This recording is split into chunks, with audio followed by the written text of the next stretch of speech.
Welcome to Tech Talks, Evolving Distribution.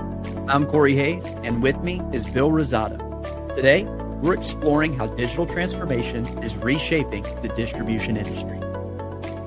That's right. From e-commerce platforms to CRM tools, we talk to industry experts about how distributors can embrace change and thrive in the modern workplace. Big thanks to our sponsor, Aldrich Web Solutions. For over 20 years, they have been helping distributors win online. Now, let the Tech Talk begin.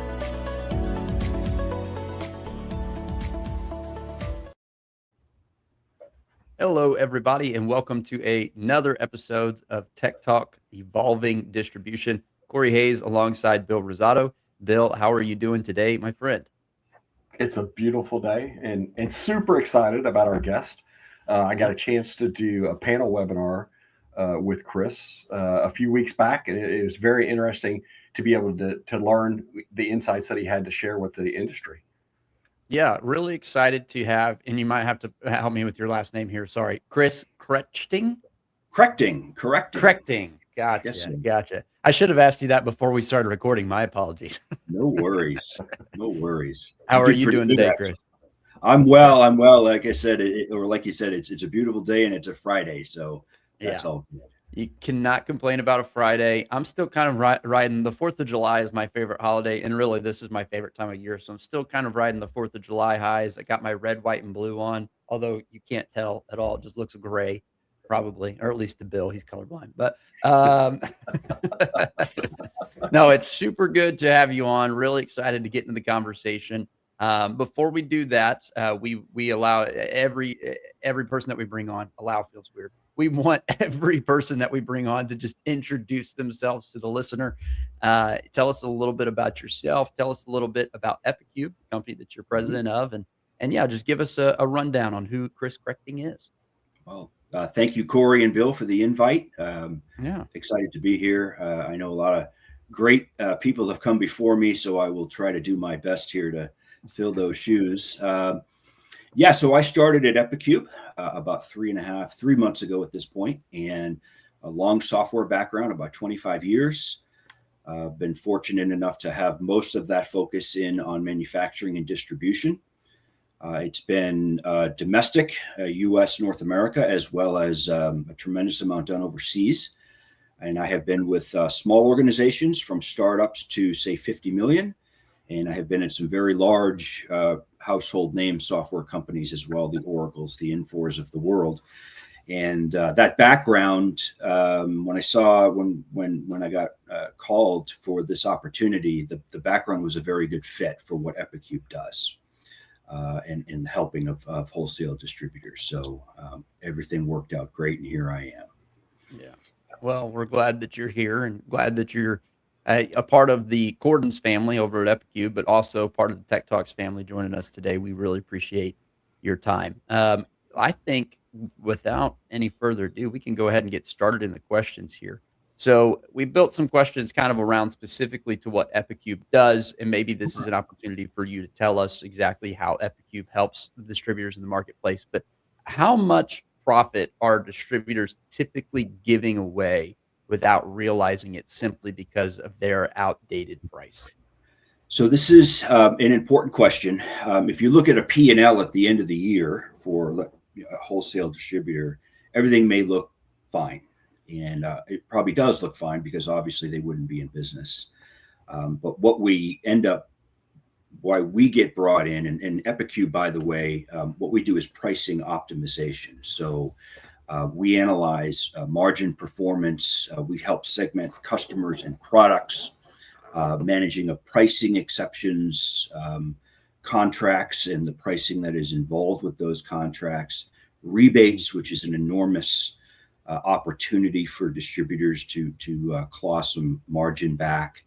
And one of the most important things we do is give the sales teams for those distributors pricing guidance. And one of the biggest issues we see, which is related to your question, is overrides and the sales team giving overrides. And when you're seeing products or product segments that are being, from a pricing standpoint, overridden 40, 50, 60% of the time, again, that P&L at the top line may look good, but as you start digging into it, what we try and do is identify those overrides, for instance.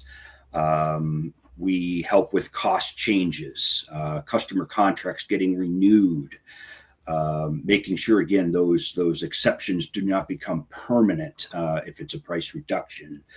Making sure that all of the product categories are being priced correctly. So it's death by 1,000 cuts, as the saying goes. And for example, if you're a $100 million distributor and you're running on 2, 3, 4 points of margin at the end of the year, or 5 or 6, whatever the number might be, what epaCUBE does is looking at pricing instead of a one-time event that happens at the beginning of the year, or a crisis event like gas prices go through the roof, or there's a shortage of copper, or whatever it might be, that's prices through the roof, and obviously you need to adjust there. But looking at pricing strategically, and what we go in with, let's again say $100 million company distributor, if we can improve margin 2 or 3, 4% with our product and the technology and the algorithms, you're talking about millions of dollars of additional margin every single year. And again, it's not usually one thing. It's 1,000 cuts that come into play.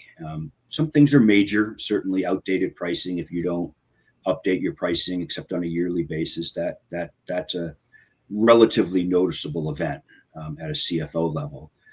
But if you look at all of the other items and really start to get strategic about customer segmentation, product segmentation, the location could be different pricing. And when you matrix all of that, and it could be literally 1 million lines of matrix, you could start to improve your margin as time goes on using our technology.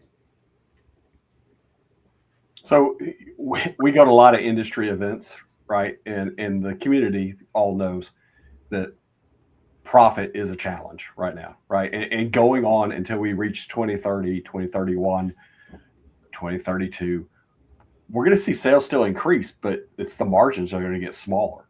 That's right. So what do you think is the biggest pricing mistake that you see distributors make over and over again? So especially the I would say the quote unquote SMB level distributors, of which there are literally hundreds in the country. And even at the larger big distributors, the $1 billion plus distributors, the legacy pricing process, and it's the way it's been done for 10 years, and it's old customer classes, it's manual spreadsheets, rules that made sense 5 or 6 years ago,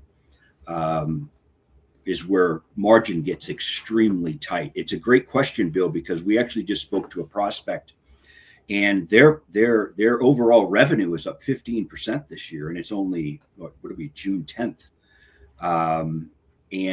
but their margins are falling, and if they continue on the path, they'll make less margin this year than they did last year, selling 15, maybe 20, 25% more.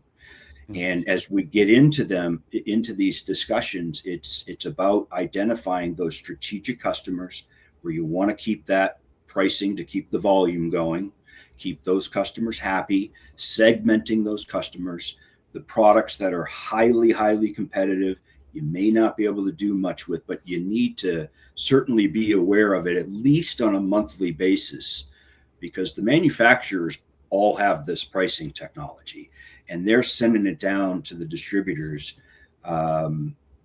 with the pricing increases in there. And if you're not aware that that's happening, you get caught and you don't even know it, and your margins start to shrink. So for us, it's treating pricing as a strategic process at a company, and it's usually within finance. There's certainly pricing divisions at companies. But we have a lot of discussions with the finance and the CFOs, and when we show them, we have an average of 11x ROI using our product after 2 years. Wow. That's significant amount of money millions of dollars, Yeah. tens of millions if you're really large.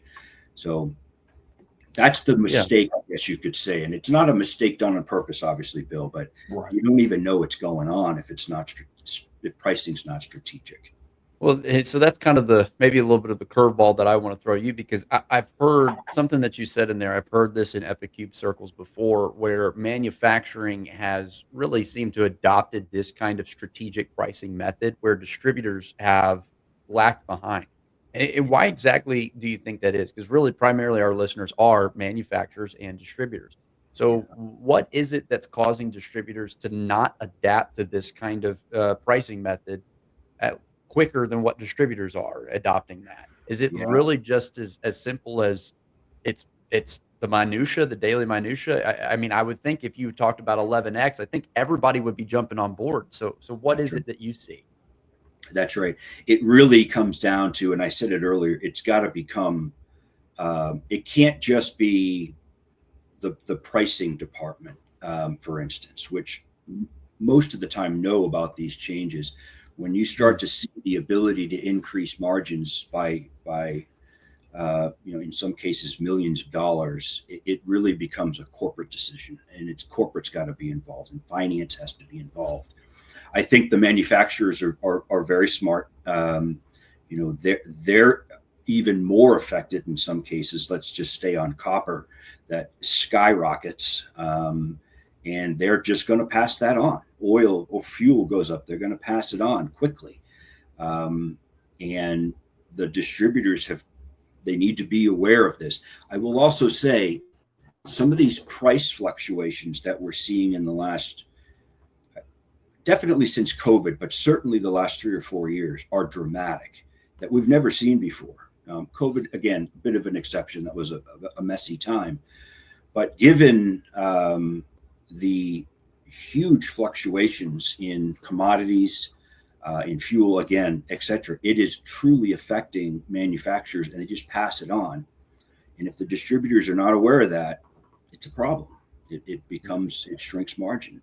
And I think it goes to my example earlier, Bill, about, and Corey, we've got a prospect who will make less money this year and sell 20-ish% more. And when we get into it with them, they start seeing this surcharge, this increase. It's never a decrease. And they're like, wow. And it's because they literally have tens of thousands of products that they're selling. And that's where our software and the beauty of it comes in. We keep an eye on all of that.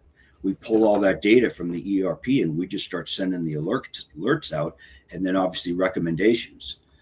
We don't change the pricing at epaCUBE. We make the recommendations to change the pricing. If you don't change it, that's okay.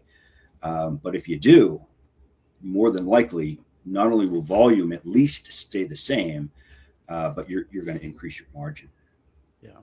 So let's say that I'm a distributor and I'm recognizing the impact that these fluctuations are happening. How often should I be evaluating, reviewing, and updating my pricing to safeguard from these fluctuations? Yeah, that's a great question, because I'd say 10 years ago, it was a yearly look at all of the pricing by a committee or whoever. Now you're starting to see distributors have pricing departments. So that is huge, big progress. And their only job is pricing. Where the issue comes in now, is the fluctuations are just enormous. The competition is enormous for each of the distributors. And for us, the great thing with our software, so we're recommending at least once a month is where we're at right now, to check everything once a month.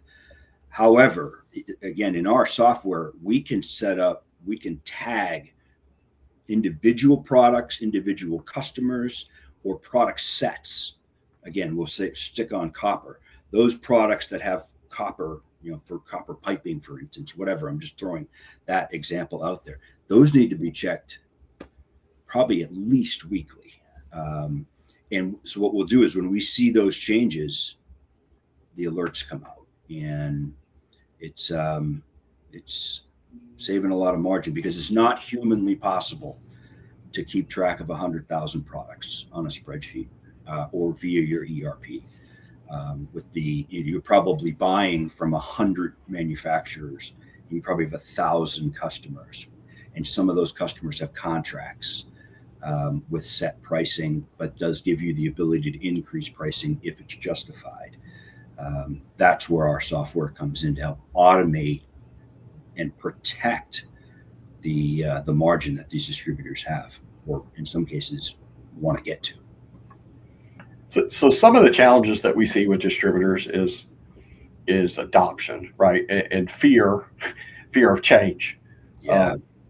Do you find that sometimes some of your distributors, they struggle with it as far as, hey, a price increase is going to lose us sales, right? We're going to lose customers because we have price increases.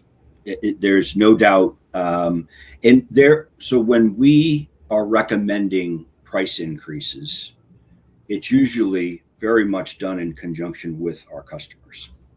There will be certain product segments that just don't make sense to have a price increase. However, the customers, they fear the price increases more than their customers do, and especially when the increase is targeted and justified and well communicated. And where that really comes in is with sales. So corporate executives, the pricing, they know they have to do this, let's say, price increase of, let's just say, 10%. The sales team out in the field, though, and this is where the communication becomes critical, they need to be educated on why this price increase is happening. It's not a random price increase. Now, there will be some random price increases. That's part of the game too. But they need to hold their ground. And this is where this override, as I was discussing earlier, is a major problem for distributors, where we see entire product segments being priced out for customers, and it's a 70% override. So let's say it's supposed to be $1, and the sales will sell it for 75 cents, which is, obviously 20%, 25% less. Getting a hold of that and educating the sales force so that they can then go and educate their customers on why this is happening, that it's just absolutely critical. Now, if a customer comes back clearly and says, I'm not paying that, I'm going to go look for somebody else, that's a different discussion. I understand that. But all of the other distributors that distributor A is competing against have the exact same pricing situations going on. And right now, I mean, you go to a restaurant, you go to the grocery store, you go anywhere, go buy a car, whatever. It's huge price increases on everything. And I wouldn't say customers are happy about that or accept it. But if the price increases are communicated and justified, copper's up 100% in 2 months. Well, yeah, I got to charge you a lot more for that. And so we don't necessarily get involved with that. That's more on a distributor needs to really educate the sales force. And then I know in the software world, we have thresholds of discounting to customers. And when it goes past or up, let's say up past certain points, it comes to me. It may even go to my management, and it has to be justified. We're holding our sales teams accountable for because we're providing such value. I think that's where the sales teams for the distributors, they have these great relationships, and just walking these customers through that's the big key right now. No doubt. Yeah. Yeah. Something you mentioned a few times in there, and I feel like I've heard kind of quite a few of these different conversations we've had, is just the need for education within the space, within distribution. It seems like whether we're talking about pricing, whether we're talking about ERP functionality, CRM functionality, it seems like there is a lack of education as to what is really required. And I find it interesting because you're talking about it really on both sides of the spectrum. You're talking about how distributors don't seem to be educated in the sense of, affecting pricing margins and understanding fluctuations. But then on their side, when they would take the time to educate their customers as to why those pricing increases change, Yep. it seems to level out the communication to where everybody gets on the same page. And yeah, I think that that's something, kind of taking this into a broader scope, something that we've seen a lot in both our conversations with distributors and our conversations with technology partners is we need to really work on being educated within the distribution space. And I think, Bill, this is why we made Tech Talks, was for the sake of education, right? This is why we're here. This is why we're having the conversations. And I don't know. I think that it's getting better, but we've seen here recently, Bill, we go to trade shows, and it seems like there's just a I don't want to call people uneducated. That feels wrong, but there seems like there's a need for education. And then when education grows, we see adoption rates change. Would Yeah. you agree with that? Or I would. I yeah, think what's happening, for us at least, what we're seeing. So, distributors been in business for 30 years, and it's gone well. Profits are good, and but falling, let's say, or staying stagnant. Revenues going up. Everything looks good. What we're seeing now is other distributors, and certainly the manufacturers, have got this AI going, machine learning going, and yes, yeah, bringing, in my case, pricing and using it as a weapon, right, as a strategic advantage. To It's not just to get more margin; it's to protect themselves, and it's to make that customer of the distributor confident, that they're getting a good deal, that they're not getting hosed, that they're not. It's. I think, those conversations are starting to happen and are happening with our customers. They go out of their way. I'll go back to the override thing. You want to see a CFO get upset on a phone call with me? Why is my override so high? And the answer is because you, Mr. CFO, and we will help you, of course, and show them the data so there's no emotion in it. We got to educate the sales team, and they're going to make their quota quicker if the prices are higher. That's the dirty secret, but the real secret here, you got to protect the company. You got to make a profit to stay in business these days, because the competition is so severe. And I know you hear this all the time, but those that don't adopt this technology, and it doesn't necessarily have to be ours or yours, but modern technology leveraging AI and machine learning, the others are. So, people that recognize that, are doing this, and they're surviving. We have unbelievable case studies over here of millions of dollars being made in the first year of a 3-year contract, just putting these strategies into place, and they're booming. And so, yeah, I think everybody says adopt technology. But what is it? Are you really adopting it? That's one part. It's great to put a new ERP in or epaCUBE in, but it's the rest of the organization has to come along for that ride too. And those customers that are doing that, for us at least, are very successful.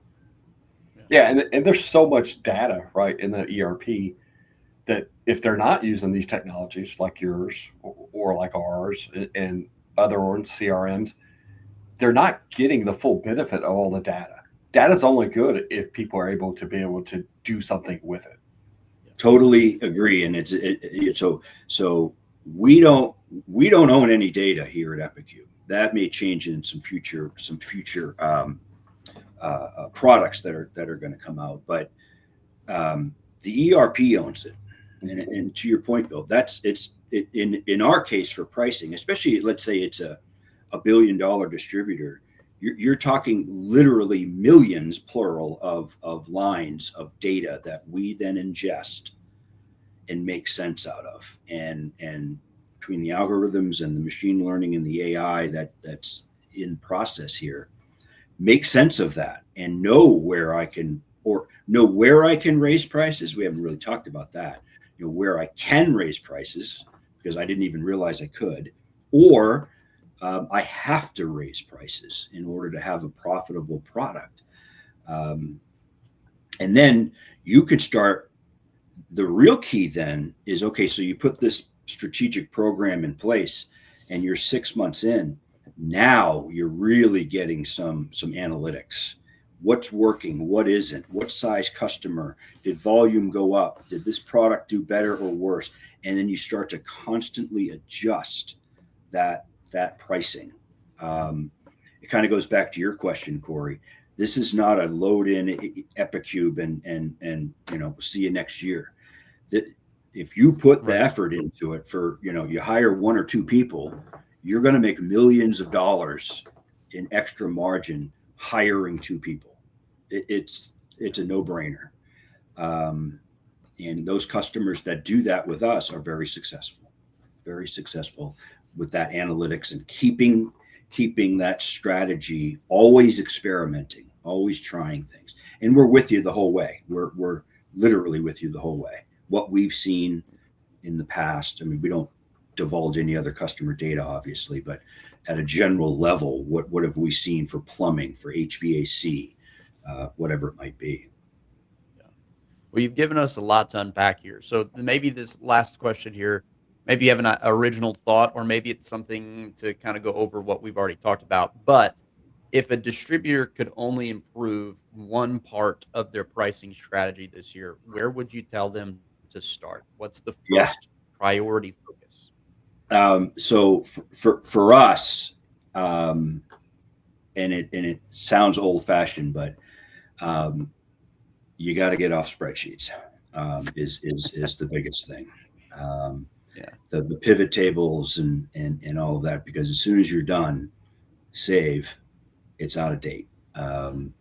So there are great, whether it's ours or anybody else, there are great systems. That's the first part. The second part is, we're happy to come in and have a discussion, obviously, but you can Google this stuff online. This margin protection software or pricing intelligence, it's real. People are adopting it. It is saving them or giving them millions of dollars. And I think my last point to your question before, they stick with it and they hire 1 or 2 people and they literally make millions of dollars more. It sounds like over promising. We have 11x ROI is our average. We have customers at 25x, big ones, because they stick with it. And you don't need to hire 25 people. We're in and out, and that system is set up in under 6 weeks. Wow. It's all web-based, it's Amazon Web Services. We don't need none of that. We just give us your pricing and we do the initial work and work with you to put that strategy in place. Those 2 items, spreadsheets, and really make this a strategic priority, particularly with finance as well. That's what I would recommend. Wait, you can't turn down 11x ROI, can you? No, and we have some new technology coming out that later on this year that's going to make that even higher. It's very cool stuff. That's awesome. So people, go ahead, Corey. You're asking the same question I am. I was just going to say, if people are 11x, my ears are tingling. How do I get in touch with someone from epaCUBE? How do I learn more? Where can I go to understand more about taking advantage of this? Is that where you were going, Bill? Yes, exactly. Yeah. You certainly can reach out to me. It's C Krechting, one word there, C Krechting at epaCUBE, which is epaCUBE.com, and I will happily take your email and we can walk through it. It's not high pressure sales. We don't. Most of our sales take at least 2 months. It's usually 6 months because this is a big decision for folks, and we've been doing this for 25 years this year, so we have a good sense of what whatever vertical you're in, whatever your size is, even which part of the country you're in. We have a good sense of what you may need to take a look at.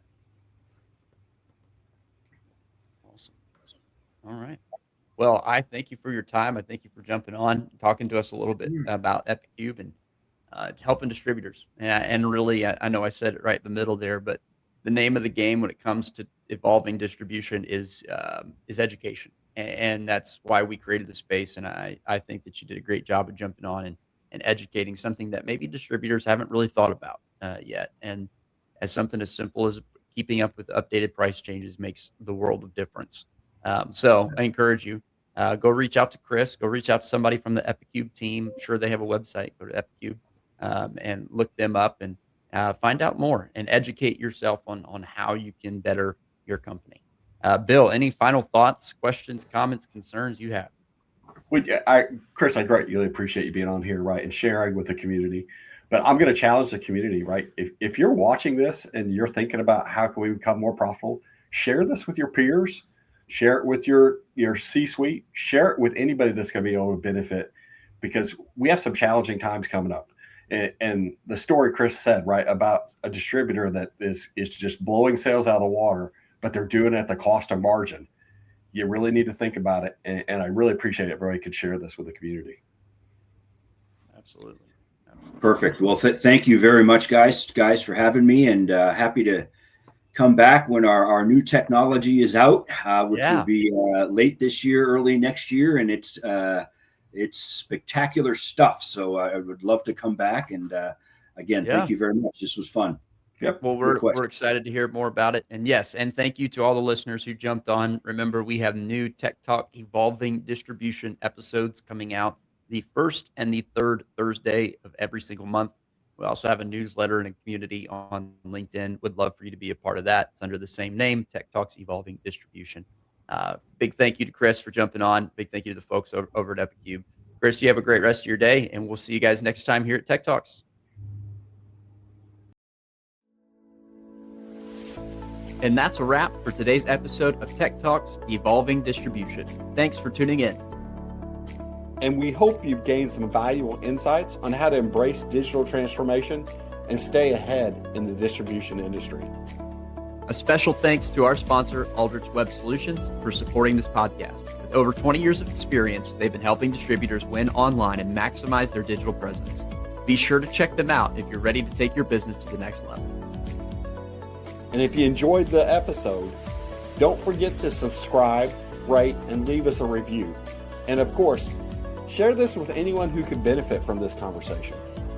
We'll be back next time with more expert insights. And until then, keep evolving and embracing change.